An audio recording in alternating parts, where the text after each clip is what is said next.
The Seer's Sister. Prequel to the Magic Eaters trilogy. Written by Carol Beth Anderson. Narrated by the author.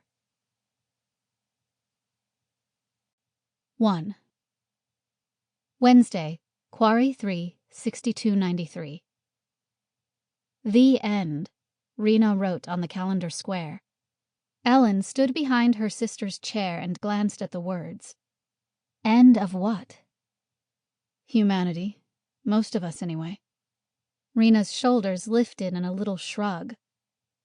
Ellin had entered the room to discuss their dinner plans.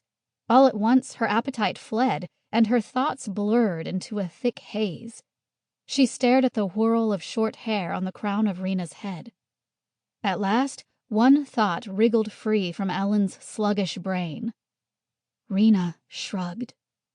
Mind sparking back to life, Ellin scrambled to interpret the gesture.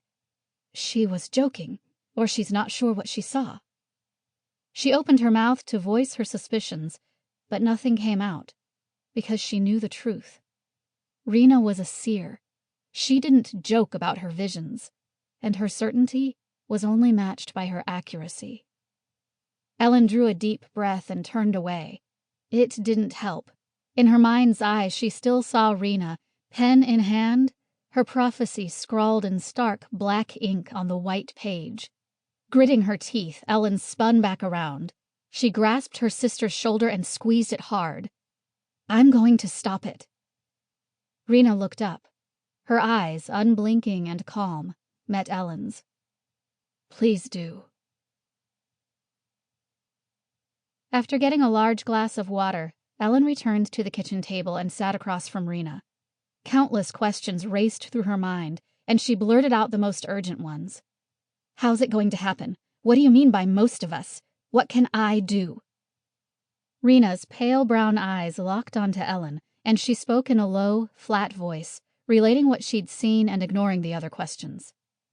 I was at the indoor produce market, and I felt a vision coming on, so I stepped between a couple of stalls. I saw the same market in my vision, but it was full of dead people.